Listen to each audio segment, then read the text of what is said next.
7 de setembro de 1822, data da independência do Brasil. Nós vamos conversar sobre isso aqui na Rádio Bandeirantes com dois colunistas do Jornal da Bandeirantes, gente, que toparam esse desafio para falar conosco. Tem mais um que vai entrar aí daqui a pouco para dar um pitaco também sobre essa história e conversarmos um pouquinho sobre a história do Brasil neste dia tão importante.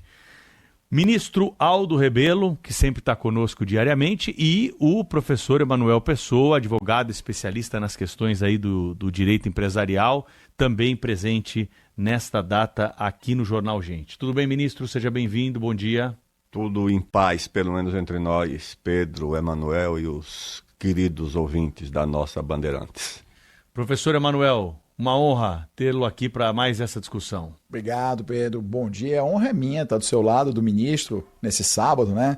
Véspera da Independência. Eu acho que é importante esse diálogo. Acho que o ministro vai contribuir muito com o livro novo dele agora, sobre Dom Pedro, né, ministro? Acho que a gente vai poder aprender bastante. A gente não aprende o suficiente sobre a nossa história.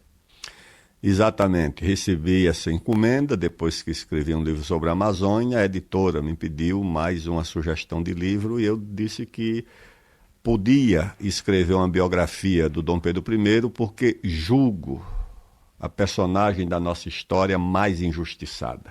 O Brasil tem uma versão muito pequena do Dom Pedro I. A grandeza do papel de Dom Pedro na construção do Brasil até hoje permanece como algo que ainda precisa ou que deve ser revelado.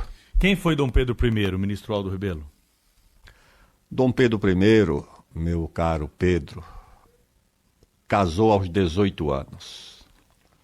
Aos 24 anos, ele era imperador, na época do maior país do mundo, porque nós tínhamos uma área superior ao que hoje, por exemplo, são os Estados Unidos da América, a Rússia ou a própria China.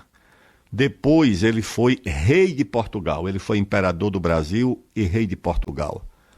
Ele era um homem que deu ao país a Constituição mais duradoura da nossa história, a Constituição de 1824, outorgada por ele, que durou de 1824 até 1889, né? 91, quando a nova Constituição da República foi promulgada. Ele nos deu um continente. O que o Brasil tem hoje foi herança do Dom Pedro I, a construção do Dom Pedro I. E esse homem que ao longo da vida deu ao país esse território, essa construção, essa unidade que a América Espanhola não conseguiu alcançar, né? Se dividiu aqui em repúblicas rivais, e esse imperador e rei de Portugal, até hoje no nosso país, ele é muito incompreendido, mais do que em Portugal. Portugal homenageia muito mais o Dom Pedro IV, foi esse o título dele como rei de Portugal, do que nós homenageamos o patrono, o construtor, o líder, o grande caudilho da nossa independência, que foi o nosso Dom Pedro de Alcântara, o nosso Dom Pedro I. Professor Emanuel, a gente vai falar bastante sobre Dom Pedro, mas eu queria te perguntar o seguinte: o que a gente tem hoje de Brasil tem muito a ver com a história que foi traçada de, principalmente, 7 de setembro de 1822 para cá. Se a gente fizer comparação com outros países que foram descobertos, tiveram a independência próxima da nossa, e traçarmos aí um paralelo, o que a gente vive hoje tem muito de erros e acertos desse período? Sabe, é bem interessante, o ministro até tocou no assunto sobre Dom Pedro, de ter nos legado um continente. Se você olhar para a América Espanhola, eles também compunham um continente só, eles compunham um país só aqui na América do Sul, Vice-Reinado da Prata. E mesmo assim eles se fragmentaram em vários países, porque evidentemente cada caudilho local queria ter um país para chamar de seu. E o Brasil escapou disso porque Dom Pedro foi a figura que conseguiu unir o ideário do Brasil sob a coroa.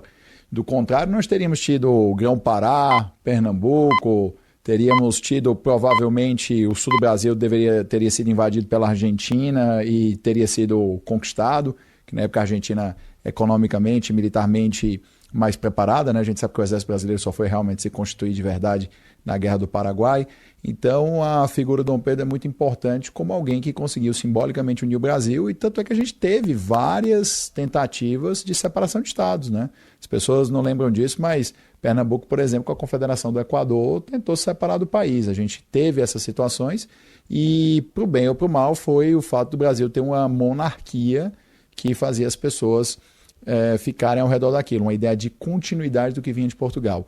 Sobre erros e acertos, o que a gente às vezes esquece é que nós fazemos escolhas institucionais que elas têm efeitos no longo prazo. Quando você olha aqueles vídeos dos anos 20 do Rio de Janeiro, o Rio de Janeiro parecia mais desenvolvido, mais europeu e mais multiculturalmente integrado do que você olharia hoje qualquer cidade grande europeia. O que acontece a partir dali? Você faz algumas escolhas que são ruins. Você faz escolhas econômicas que geram uma inflação absurda, você empobrece as pessoas mais simples. Você faz reformas no Rio de Janeiro em que você obriga pessoas a subirem o morro e você não confere títulos de propriedade. Então, se ninguém é dono, ninguém melhora nada. Você passa a ter uma espécie de leniência com o crime, e essa leniência com o crime começa ali lá atrás com o jogo do bicho, depois vai evoluindo para o tráfico de drogas e depois para outros tipos de bandidagem, né? E isso naturalmente vai tendo uma degradação. As pessoas elas acham que a degradação da sociedade ela leva muito tempo, ela leva pouco tempo. Eu sempre digo que a sociedade está a 3 pratos de comida da bárbare. Se amanhã acabar toda a energia no Brasil, você não precisa de 7 dias para ver as pessoas se matando na rua por comida. E isso não só no Brasil, né? Praticamente em qualquer país. Então não é uma questão do erro e acerto de Dom Pedro. Na verdade, escolhas institucionais que você fizer hoje já afetam fortemente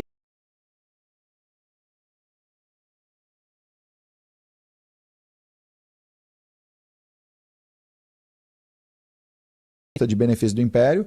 São várias instituições que a gente mantém até hoje, né? Museus, curadorias de belíssimas obras de arte, obras de integração nacional e a própria noção do que é ser brasileiro. Ministro Aldo Rebelo, o que a população brasileira precisa saber mais sobre a história de Dom Pedro? A gente falou que essa história não é muito bem contada hoje. Aliás, se a gente for falar sobre a educação, nós vamos tomar todo o tempo que a gente tem aqui para falar sobre a qualidade da educação brasileira e sobre escolhas que são feitas, né? A contaminação de ideologia dentro de sala de aula. É um debate para ser travado também, mas não nesse momento. O que de mais importante falta para conhecimento para aqueles que precisam entender um pouco melhor a história do Brasil?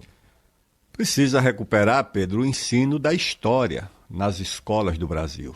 Nós já tivemos o ensino da história a partir da construção do país. Como disse um historiador americano, certa vez aqui numa entrevista na revista Veja, ele fez o seguinte comentário: vocês ensinam a história do Brasil a partir do que deu errado.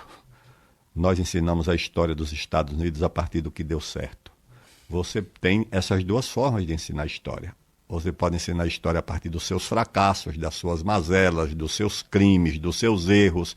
E a construção de uma nação não se dá sem mazelas, sem erros, sem crimes. Mas também a construção de uma nação não se dá sem virtude, sem espírito de renúncia, sem heróis, sem construtores.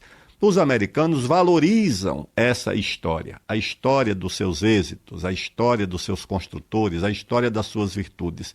E nós procuramos localizar nos nossos heróis exatamente os seus defeitos, as suas limitações humanas. E do ponto de vista do julgamento privado das personalidades públicas, não escapa ninguém. Se você for examinar a vida de uma personalidade gigantesca como Alexandre, o da Macedônia, o que helenizou o mundo, mas ele construiu a Biblioteca de Alexandria. Ele foi o difusor da herança grega, das virtudes gregas, do amor às artes, à ciência, à cultura, por todo o mundo. E isso é o que é mais importante na biografia do Alexandre. Se você for julgar uma figura como Dom Pedro I pela sua vida privada, é claro que o seu julgamento vai estar limitado a um aspecto da vida dele. Você vai desprezar o homem que deu unidade a esse continente, que protegeu o Brasil da fragmentação, porque foi a monarquia. A monarquia não era o estado da arte, das aspirações democráticas daquela época, não. Todo mundo sonhava com uma Revolução Francesa, todo mundo sonhava com uma Revolução Americana, todo mundo sonhava com uma república democrática.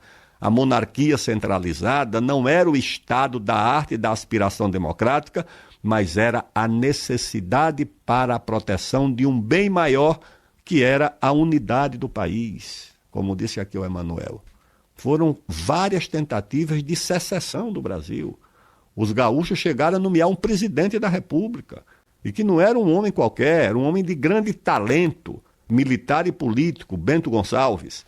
Os pernambucanos tinham um herói romântico, que era o Frei Caneca, que foi fuzilado no Forte de Cinco Pontas, e quando ele foi fuzilado, ao lado dele foi fuzilado um cidadão americano, porque os Estados Unidos, que foram o primeiro país a reconhecer a nossa independência, também se interessaram na nossa fragmentação logo depois. Em 1824, a Confederação do Equador teve protagonismo americano. Aliás, o cidadão que foi fuzilado criou um problema diplomático, porque o governo pressionou a embaixada americana, o consulado, mas, no fim, a sentença foi executada, porque para o Império o fundamental era a manutenção da unidade do Império.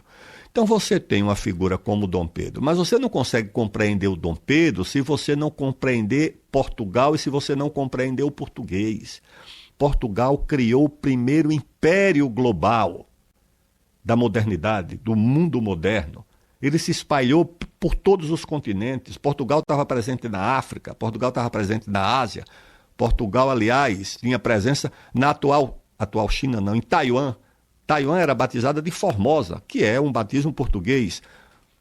Aquela província chinesa... Tem Macau também. Macau foi devolvida à China depois de Hong Kong. A presença de Portugal na China, a presença de Portugal no Japão. Quem inverteu o idioma vietnamita para quem latinizou foi um jesuíta português. Então, Portugal tinha essa capacidade de selecionar grandes quadros, grandes navegadores, criou uma escola, que na verdade, aquela escola de Sagres, se você for observar direito, aquilo era um parque tecnológico, porque não era só uma escola. Ali você reunia cientistas que estudavam a navegação, as estrelas, o astrolábio, a bússola, você reunia cartógrafos, você reunia também construtores, a caravela, que foi um tipo de embarcação leve, a vela triangular que permitia navegar contra o vento. Ou seja, Portugal esteve à frente da ciência, da tecnologia, da ousadia. A viagem de circunnavegação, embora serviço da Espanha, mas foi um português, o Fernão de Magalhães, aquilo é uma epopeia maior do que a ida do homem à Lua. Então, o Dom Pedro I estava naturalmente movido por esse espírito, movido pelo sebastianismo, movido pelo padre Antônio Vieira, que achava que Portugal seria o quinto império do mundo, o império da fraternidade, o império bíblico lá da parábola do Nabucodonosor, que sonhou lá com um monstro, uma estátua que tinha a cabeça de ouro, o busto de bronze, os pés de ferro misturado com barro. E aí o Daniel, o profeta, disse, não, são 4 impérios, tá certo? Esses são os 4 impérios, o seu, o da Babilônia, depois o persa, depois o romano, depois o grego, assim que foi interpretado esse sonho pelo Daniel. E depois o padre Antônio Vieira diz, não, vai ter o 5º império. O 5º império vai ser ou português ou brasileiro, vai ser luso, que vai ser o império que vai unificar a humanidade. O Dom Pedro era leitor do padre Antônio Vieira. O Dom Pedro lia os poemas em latim aos 9 anos de idade. Ele já era leitor. Quando ele veio para o Brasil, ele tinha 9 anos e o preceptor dele já deixou na memória que ele conseguia ler Virgílio em latim. Acho que é a Eneida, ele lia com 9 anos de idade. Então, o Virgílio foi quem inspirou o Camões. Ele também era leitor do Camões. Então, o Dom Pedro estava movido por algo que era muito grandioso. E esse espírito ele carregava mesmo quando na sua vida privada não era um homem muito disciplinado. Ele teve 8 filhos nos 2 casamentos e teve pelo menos, comprovadamente, mais 8 fora do casamento. Inclusive com uma freira, que era sineira do convento da Ilha dos Açores, tá certo? Mas tem uma bela página sobre esse episódio. Era uma jovem bonita que tinha sido forçada a ir para o convento por capricho da família. E o Dom Pedro também era jovem, simpático, e houve ali uma paixão fervorosa, segundo o biógrafo português do Dom Pedro, e houve esse filho do Dom Pedro com uma freira. Com modistas francesas aqui no Brasil, de fato, o Rio de Janeiro, você tem razão, Manuel, era uma cidade cosmopolita, tá certo? Tinha de tudo aqui naquela época. Então, o Dom Pedro I não pode ser compreendido como um homem comum, porque ele não era um homem comum. Ele tinha ousadias e ambições de alguém que estava muito acima do comum e do normal. E só por essa razão ele teve a capacidade de enfrentar o pai, de enfrentar o país de nascimento dele, que era Portugal, de enfrentar o sogro. É outro capítulo que precisa ser escrito, a esposa do Dom Pedro. Ela não era uma princesa qualquer, ela era arquiduquesa do mais influente império e da mais influente casa real da Europa, que era os Habsburgos, uma casa real de 400 anos. É como se fosse a estrela de primeira grandeza, um casamento com uma Habsburgo.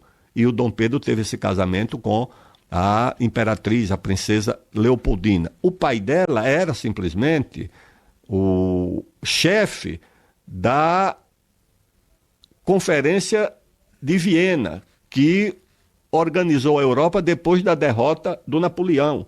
Era o pai. E que resistia também a essa ideia da independência do Brasil, porque era solidário, naturalmente, ao Império português, à coroa portuguesa.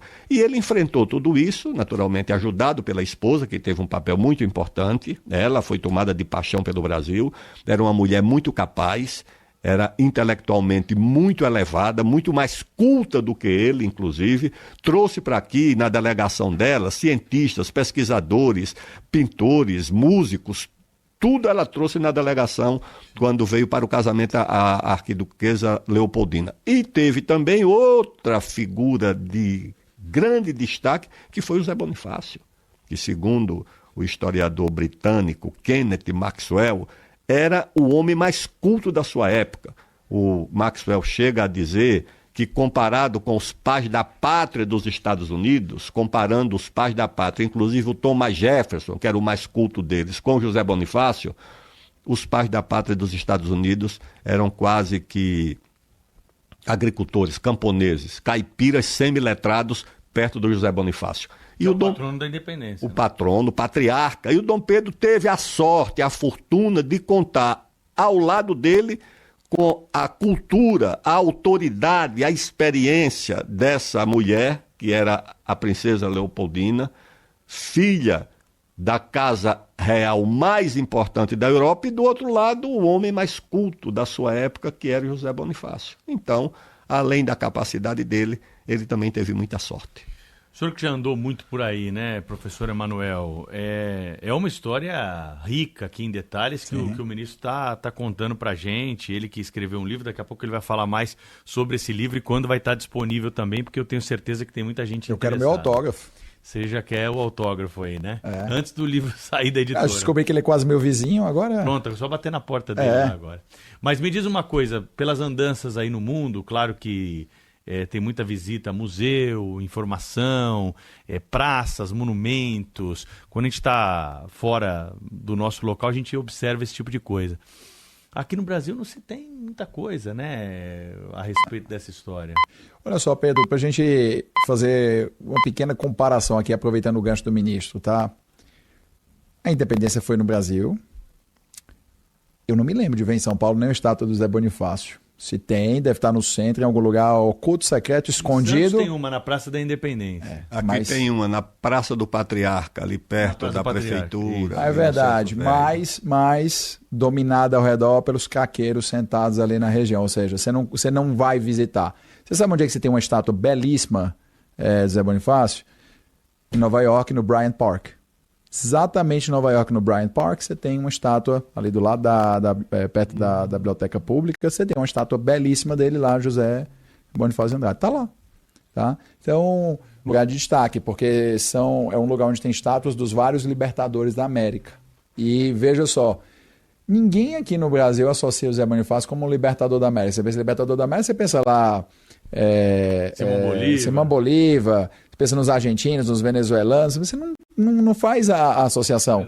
Que, na verdade, se você parar para pensar, o Zé Bonifácio foi o arquiteto, ele foi um orientador da nossa unificação, ele foi um orientador de Dom Pedro.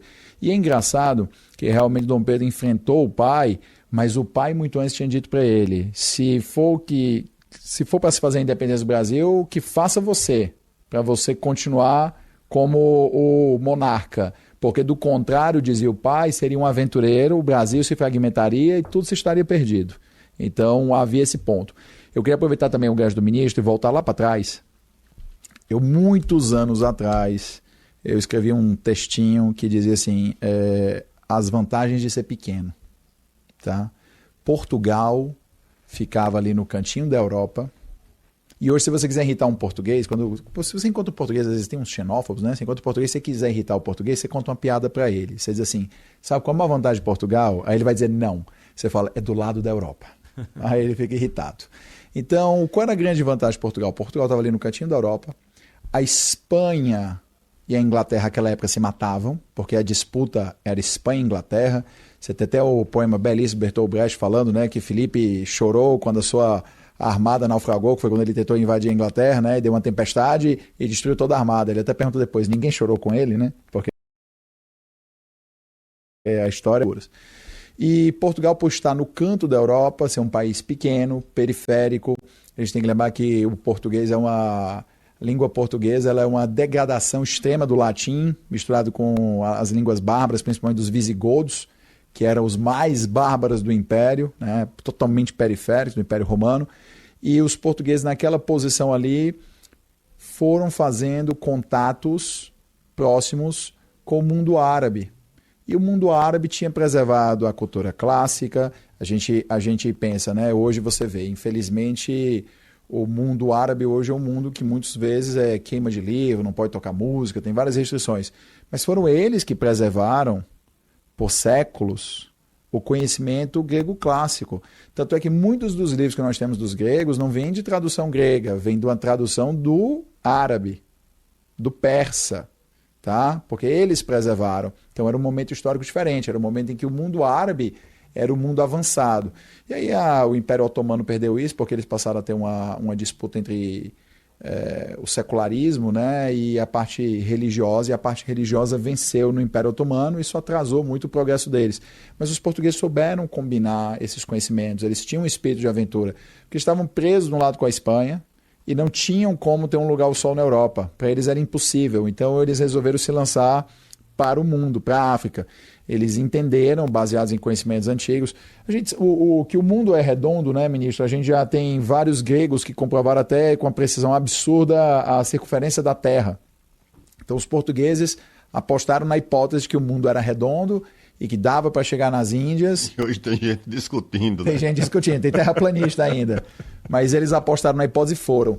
E é muito importante sobre Dom Pedro, as pessoas hoje, a gente vê, Pedro, um movimento aqui no Brasil e em outros países da América Latina de retorno à cultura e valores clássicos.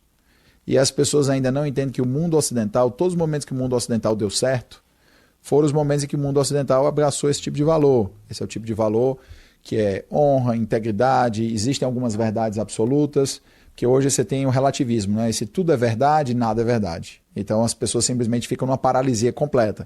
Só que você tinha o valor forte do trabalho, o valor forte da descoberta, você tinha obviamente cometeu-se muitas barbaridades, ninguém vai dizer que não aconteceu, né? Massacre de populações indígenas, escravidão, etc. Mas o ponto é como na sua vida, na minha e do ministro, todos nós vamos cometer muitos erros. Alguns são mais graves, outros menos graves.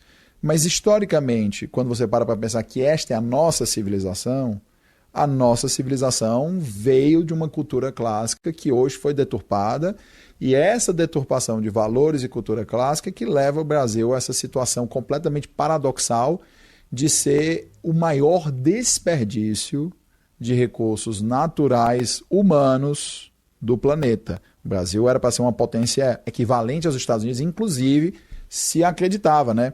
Nos anos 30, se acreditava que o Brasil e a Argentina encostariam em algum momento nos Estados Unidos em nível de desenvolvimento e até mesmo talvez em população, porque a gente ainda recebia muita imigração estrangeira. Até mais ou menos perto da Segunda Guerra Mundial, se acreditava que a Argentina bateria os Estados Unidos por volta de 1960, tanto em população quanto em riqueza, porque os argentinos cresciam num ritmo fortíssimo, tinham um nível educacional batia paralelo com a Alemanha, que na época era o maior da Europa. Aliás, os alemães têm essa coisa surpreendente, ainda conseguem de novo, depois da guerra, se tornar o melhor nível educacional da Europa.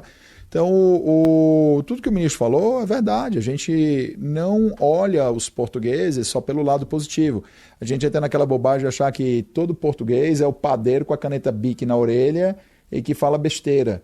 Então, a gente não valoriza de onde viemos e isso não nos permite entender para onde iremos. A gente tem a sensação, né, de que hoje as coisas são mais fáceis em alguns outros locais, mas tem um motivo para tudo isso, né? A interferência do Estado, a forma como os governantes atuam em relação à população. Você cita, vez por outra, exemplos aqui na programação da rádio, que leva a essa conclusão, fala, pô, mas aqui podia ser assim também, né? Podia ser menos burocrático, podia ter uma via mais rápida. Isso sem falar de problemas como já foi dito aqui, da corrupção, de questões que são muito mais e acontecem em todos os lugares, e aí é preciso criar mesmo um mecanismo. Mas para criar uma conta, por exemplo, para você ter acesso ali a um dado, o imposto que você paga, o retorno, isso tudo está muito distante da nossa realidade aqui do que em outros países que tiveram a sua independência mais ou menos na mesma época que a nossa. Hoje a gente está falando sobre 7 de setembro, para você que pegou a conversa pelo meio do caminho, estamos com o ex-ministro Aldo Rebelo, ex-presidente da Câmara Federal, um estudioso da história do Brasil, e também o professor Emanuel Pessoa, colunistas eles do jornal Gente. Vou chamar um outro colunista. Queria só fazer antes de mais nada, um acréscimo, né, à qualificação do ministro, né? O ministro que deixou saudade nas Forças Armadas. O ministro foi 6 anos aluno de escola militar, tenho inúmeros colegas que se viram, e todo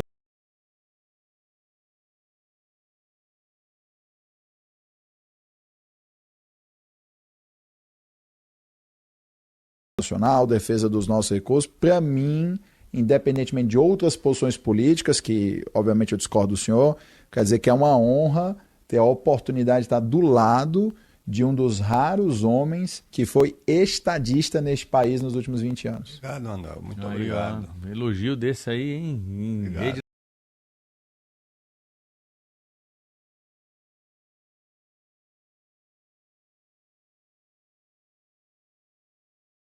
E nós, claro, pedimos considerações a ele a respeito do 7 de setembro para introduzirmos outros pontos nessa discussão que travamos no rádio nesta manhã para os ouvintes da Rádio Bandeirantes. 7 de setembro de 1822. Foi aí que começou a nossa marcha em torno e na busca de uma verdadeira soberania política para o nosso Brasil. Dom Pedro I, que declarou e lutou pela nossa independência, nos deu a soberania do território e, obviamente, da autodeterminação política e jurídica do nosso povo, os brasileiros, dentro desse território. Mas hoje, significada em torno de um pacto de interesses. É preciso, para ter soberania política, que fique muito clara a unidade de propósito do povo em torno de uma pauta de interesses comuns e republicanos. Nós, nos últimos 45 anos, quase meio século, desde que em 1979 tivemos o último ano que marca os 60 anos anteriores de crescimento muito acelerado e, portanto, onde estava muito clara a unidade de propósito em termos desse crescimento e dessa urbanização com industrialização de um país e pactuado uma Constituição que se diz cidadã. E aí resta a pergunta, o que aconteceu? Por que esses últimos, então, agrário e agroexportador apenas? A partir deste momento, 1979, tivemos uma interrupção e desde então já não estão mais claros os interesses comuns, apesar de termos escrito em 1988, 45 anos são marcados por uma quebra muito acentuada da nossa renda per capita, por exemplo, que vinha nas 6 décadas anteriores crescendo a uma marcha extraordinária, 3,7% ao ano crescia a renda per capita do brasileiro até 1979. De 1980 para frente, até hoje, temos crescido na faixa de apenas 0,8%, menos de 1%, portanto, uma freada importante. E, obviamente, a pergunta que fica é o que é que poderia ter acontecido se nós não tivéssemos, de certa forma, dispersado essa unidade de propósito. E a resposta é dramática. Teríamos podido, com unidade de propósito, crescer 2,6 vezes mais do que crescemos em termos per capita.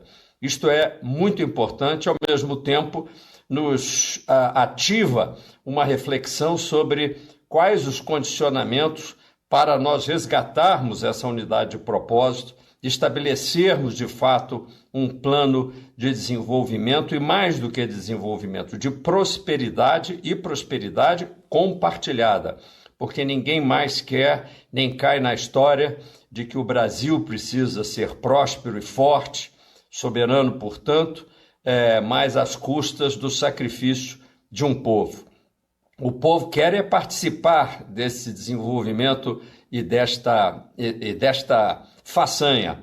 Cada um de nós quer aumentar a sua renda per capita e poderemos, nesse próximo período, que vai daqui até pelo menos 2050, resgatar um ritmo da ordem de 3% ao ano. Se nós fizermos isso, nós poderemos ter a surpresa mais agradável que podemos deixar para a próxima geração. Mas, para tanto, é preciso, repito, unidade de propósito. E para isso precisamos, portanto, de liderança política que nos apresente pauta de interesses comuns, pauta de políticas que nos levem realmente a aderir entusiasmadamente, e isso, obviamente, terá que ser expresso no ano que vem, nas eleições gerais de 2026. Deus queira que a gente chegue a pactuar realmente em torno dessa nova unidade de propósito. Aí sim teremos um 7 de setembro a comemorar. Professor Emanuel, ministro Aldo Rebelo, né? Aí um retrospecto, né? Bem claro, restrito por conta do tempo dessa conclusão que chegamos aos dias atuais a partir dessa visita à história que estamos fazendo no programa de hoje, ministro Aldo. Olha, eu creio que o Brasil não conseguiu combinar direito os 2 elementos do seu futuro. Quais são os elementos do futuro, não só das nações, mas dos indivíduos? O destino, aquilo que nós recebemos e que não temos a capacidade de mudar. Você não muda o lugar onde nasceu. Você nasceu em Viçosa, você não vai conseguir nascer novamente em Tóquio. Se você nasceu da Dona Maria, você vai ser sempre o filho da Dona Maria e o filho do seu José, que é o meu caso. Minha mãe é Maria, meu pai é José. Então você não vai mudar. Agora você consegue fazer escolhas que podem alterar a sua vida e o seu futuro. Você pode escolher a sua profissão, escolher com quem casar, escolher onde vai morar. As nações, da mesma forma. O destino nos deu algo de muita generosidade. Você tem a maior fronteira mineral do mundo no Brasil. Você tem a maior reserva de água doce. Você tem um único rio que responde por 20% da vazão de água doce do mundo inteiro. Se você comparar, o Mark Twain, o grande escritor americano, fez um livro só para exaltar o Mississippi. O Mississippi, perto do Amazonas, é muito pouca coisa. Qualquer rio europeu perto do Amazonas é muito pouco. Então nós temos o Amazonas, nós temos a maior reserva de biodiversidade do mundo, nós temos uma população que não tem rivalidades étnicas. Você tem a Espanha, você não consegue ter um cidadão em Madrid que torça para o Barcelona, nem em Barcelona que torça para o Real Madrid. Você tem no Brasil, a partir do futebol e de tudo, um país integrado, um país majoritariamente mestiço, sem lutas secessionistas contemporâneas. E tudo isso é o destino que nos dá. Agora, as nossas escolhas não têm ajudado o nosso destino. O Emanuel estava falando aqui há pouco, eu vou até além, dizendo o seguinte: a China e os Estados Unidos de hoje e do futuro tinha que ser o Brasil, porque o Brasil tem muito mais meios, muito mais recursos do que a China e do que os Estados Unidos. E vantagens, um diplomata chileno que discutia comigo sobre o Brasil e os Estados Unidos, ele colocava um mapa gigante do Brasil e dos Estados Unidos e dizia o seguinte: a grande vantagem dos Estados Unidos, ocupou demograficamente e economicamente todo o seu território. A grande desvantagem do Brasil em relação aos Estados Unidos, não ocupou demograficamente e nem economicamente o seu território. A grande desvantagem do Brasil em relação aos Estados Unidos, já ocupou demograficamente e economicamente o seu território. A grande vantagem do Brasil em relação aos Estados Unidos é que pode ocupar economicamente e demograficamente o seu território. E nós estamos imobilizando todas as nossas potencialidades, todos os nossos recursos. Nós não podemos ter o pré-sal, aliás, o pré-sal não, a margem equatorial que a Guiana já tem, que o Suriname já tem. Nós não podemos explorar o ouro que a Venezuela explora. Nós não podemos explorar o diamante que a África explora. Nós não podemos explorar os nossos recursos. Nós estamos imobilizados pelo Estado brasileiro, pelo governo brasileiro. Então, como diz, né, o poeta, né, o nosso destino precisa se libertar das más escolhas. O que nós precisamos fazer, professor Emanuel, para virar essa página, tentar construir uma nova história para o Brasil a partir de agora, com essa bagagem toda aqui que relembramos no programa de hoje? Eu lembro que o Charles Darwin, né, ele veio ao Brasil, e foi ao vir ao Brasil que ele ficou completamente abolicionista. Porque ele veio ao Brasil e ele viu a escravidão como era, e aí ele teve alguns ensaios, alguns comentários mais filosóficos, e ele tem uma frase que ele diz que se a nossa miséria, se ela é causada pelas nossas instituições, o nosso pecado é grande. Então o que ele queria dizer ali? Que quando a gente faz as escolhas, isso que o ministro se referiu, nós temos que entender que elas têm consequências. Então, por exemplo, no Brasil não falta diagnóstico. No Brasil, todo mundo é um pouquinho economista, todo mundo é um pouquinho técnico da seleção brasileira e agora todo mundo é um pouquinho ministro do Supremo Tribunal Federal. Né? Por que não é feito? Todo mundo já sabe o que tem que ser feito. Todo mundo já sabe que você precisava fazer a reforma trabalhista. O Temer fez, o Supremo desidratou. Todo mundo já sabe que tem que fazer a reforma judiciária, eles não deixam. Todo mundo sabe que você não pode ter tanto entrave a investimento. Ninguém deixa alterar.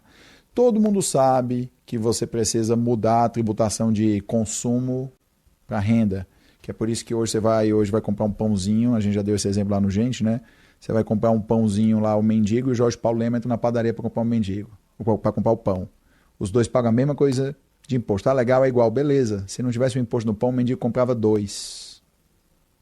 Então ele podia comer.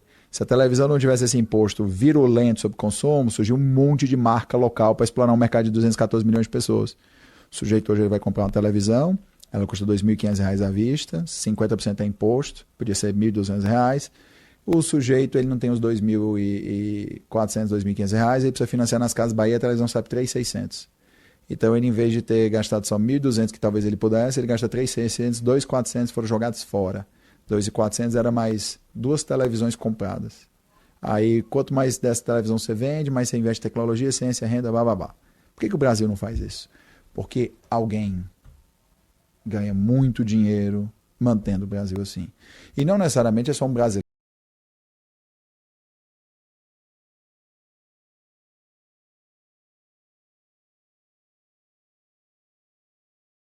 As elites têm culpa. Somos nós que elegemos certos cidadãos tenebrosos ali no Congresso Nacional.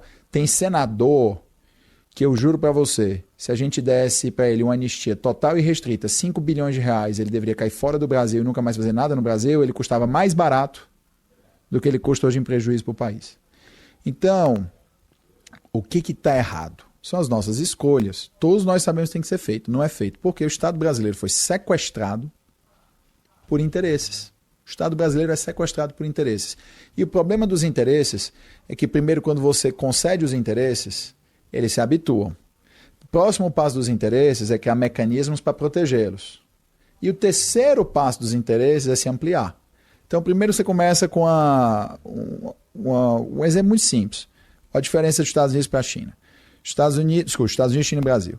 Estados Unidos e China têm o seu desenvolvimento econômico focado no mercado internacional. Por quê? Porque você absorve poupança externa. E quando você tem desenvolvimento focado no mercado internacional, por mais que as suas economias domésticas sejam muito maiores do que elas fazem no exterior, você é obrigado a incorporar tecnologia porque você está em competição constante. O que o Brasil fez?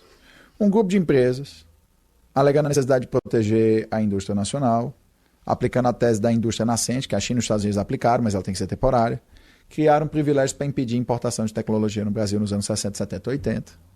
E aí, você tem um boom artificial de tecnologia nacional. Por que artificial? Porque não tem concorrência. Se não tem concorrência, não desenvolve no longo prazo.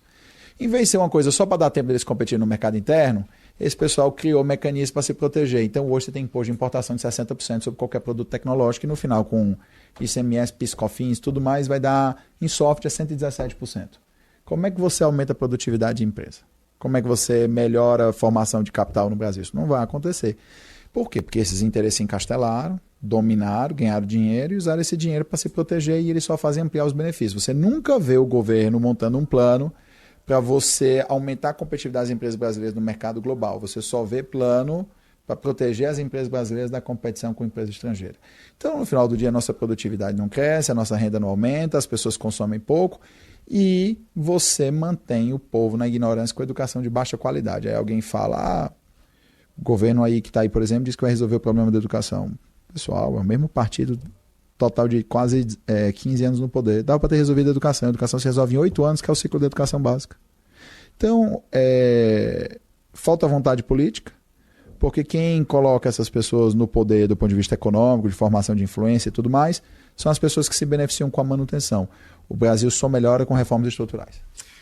Ministro Aldo Rebelo, vamos voltar a Dom Pedro aqui, que estamos tratando nessa questão do 7 de setembro. O senhor está finalizando o livro. Como é que está a tua programação aí sobre a história de Dom Pedro I? Finalizei, já está sob revisão e ilustração, naturalmente. O livro não é para apresentar nenhuma novidade, nenhuma particularidade desconhecida da biografia. O livro é para apresentar uma versão de um Dom Pedro que nós desprezamos ou negligenciamos.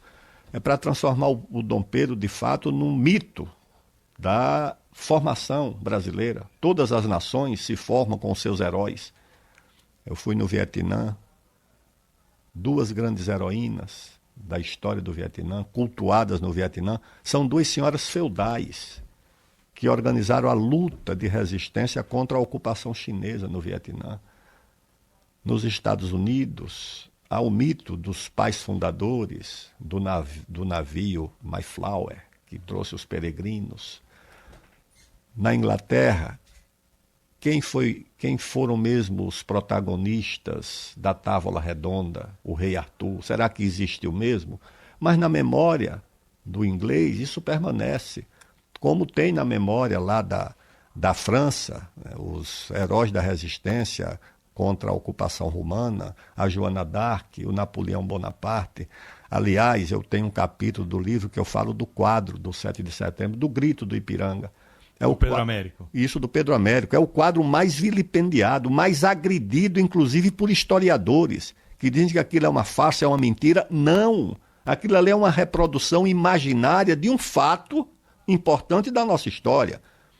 O grito não foi falsificado, ele aconteceu ali na colina do Ipiranga, onde hoje ali está o nosso museu. O que o Pedro Américo fez, não, mas mudou a cor do cavalo do Dom Pedro, ele achou que ficava melhor um cavalo alazão do que um cavalo baio, e trocou. Mas isso, se você for olhar aquele quadro, que é reproduzido até hoje, que popularizou a figura do Napoleão Bonaparte, que é um quadro da travessia dos Alpes, o Napoleão em cima de um cavalo branco, aquilo ali, o pintor francês que fez aquele quadro disse, não, eu queria comparar o Napoleão com o Aníbal Barca, o general cartaginês que fez a travessia dos Alpes para cercar Roma.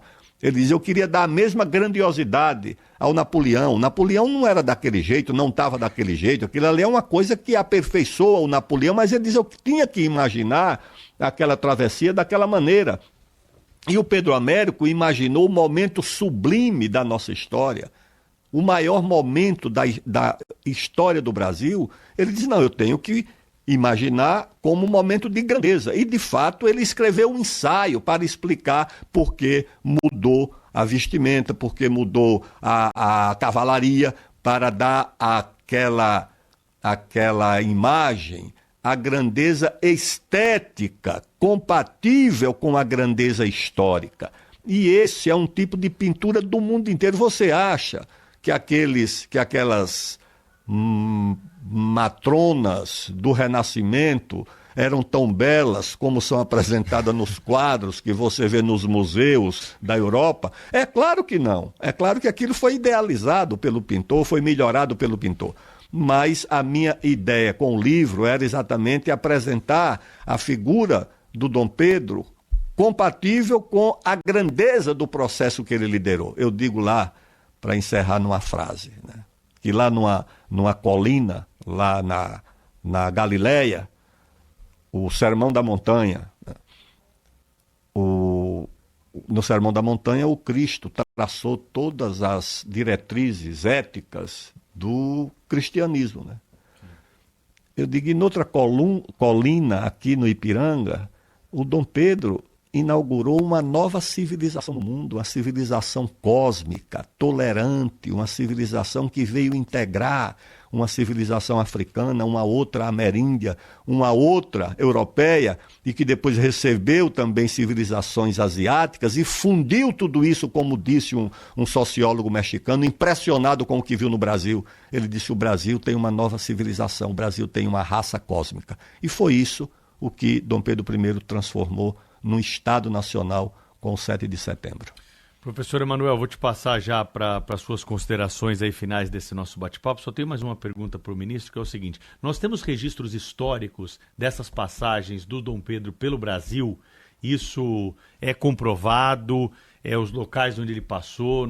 E por que isso não tem uma plaquinha lá? Dom Pedro passou por aqui? Tem.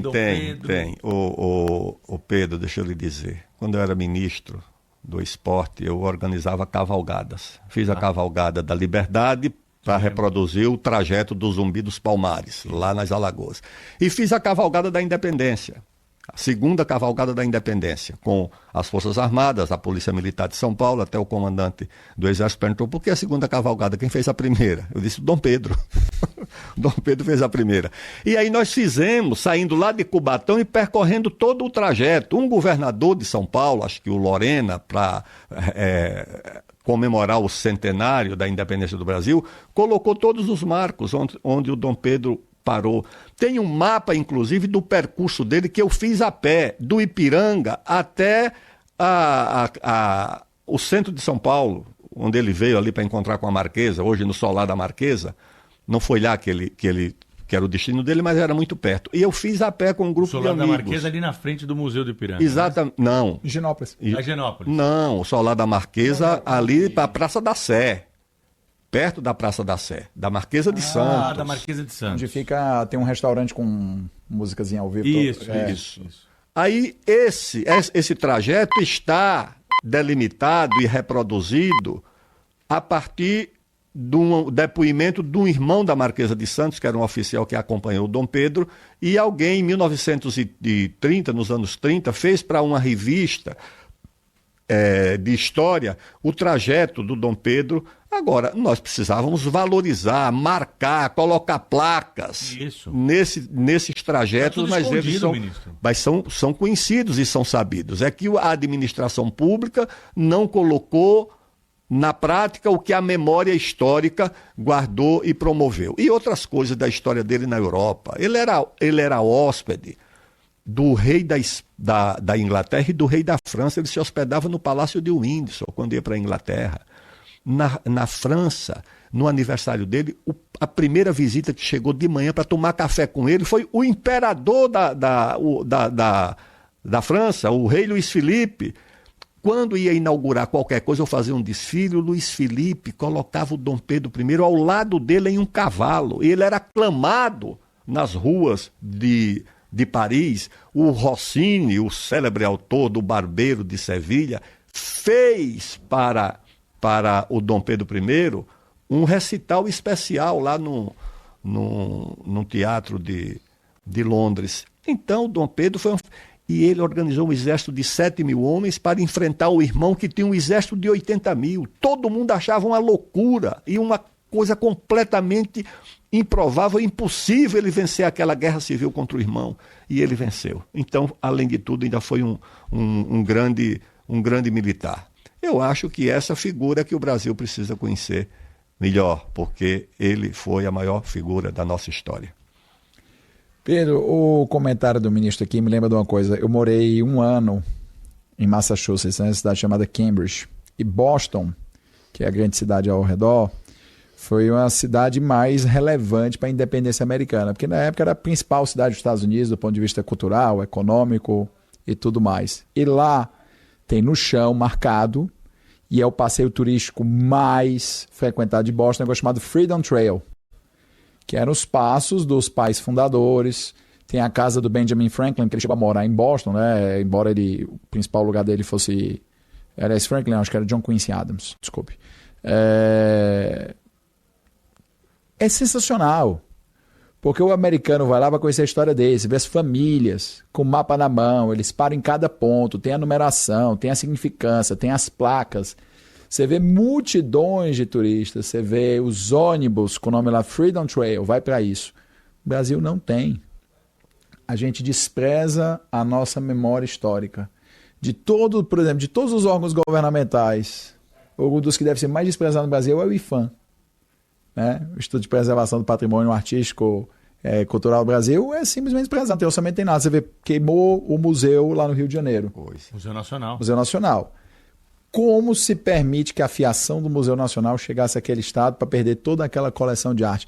Então, o Brasil, ele simplesmente se abandona, e é o que eu falei anteriormente. Isso é de propósito. Você hoje tentar manipular os americanos é muito mais difícil, porque os americanos têm consciência da história deles.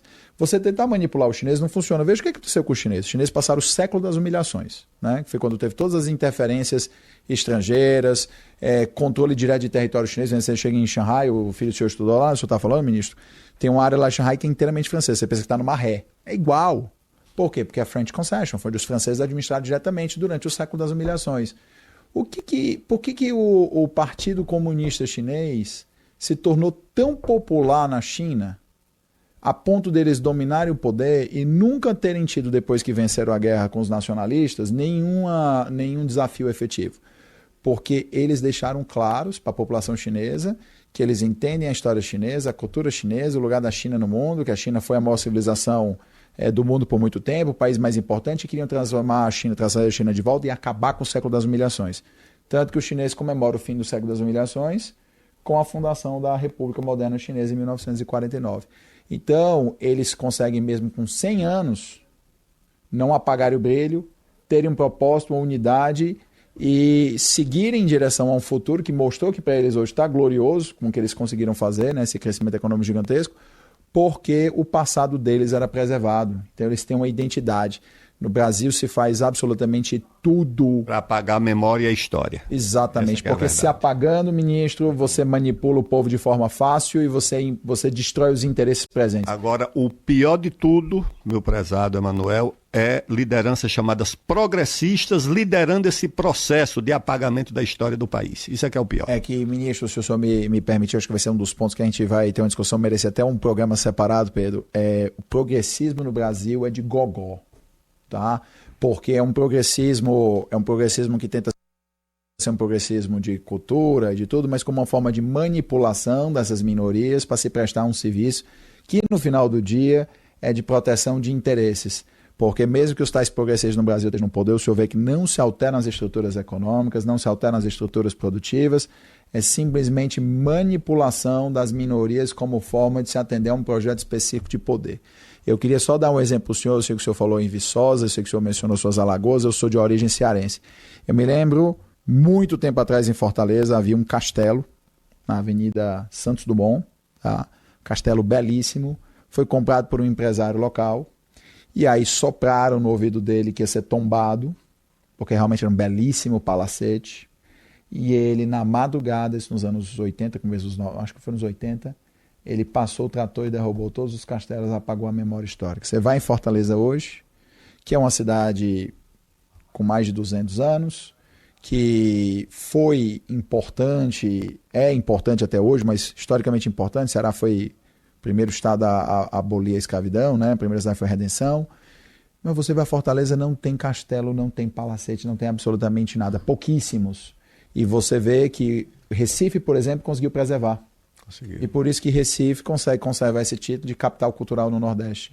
Então, o que foram? Os interesses econômicos locais. Ponte construído pelos holandeses, Exato. Palácio construído pelos holandeses, Exato. Fortes construídos pelos portugueses. Então, por que você apagou isso, por exemplo, em Fortaleza, que é o exemplo do Brasil? Porque fica mais fácil dominar econômica e politicamente um povo que não tem história. Não tem memória. Porque se você não sabe de onde veio, qualquer lugar para onde você for, faz sentido. Tá certo.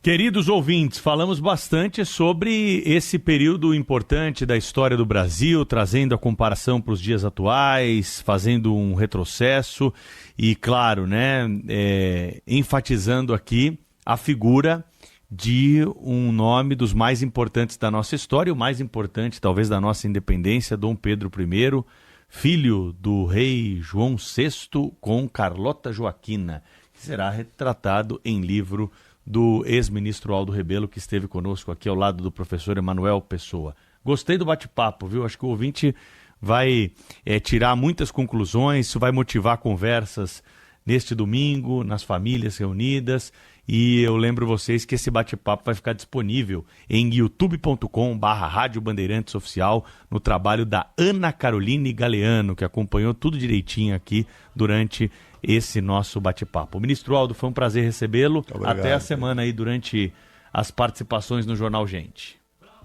Até brother, um abraço, até breve. Professor Emanuel, uma honra sempre, hein? Obrigado aí pela presença. Pedro, obrigado pelo convite, ministro, obrigado pela aula e o nosso público, obrigado pela audiência e fiquem com Deus e aproveitem esse final de semana e o Dia da Independência.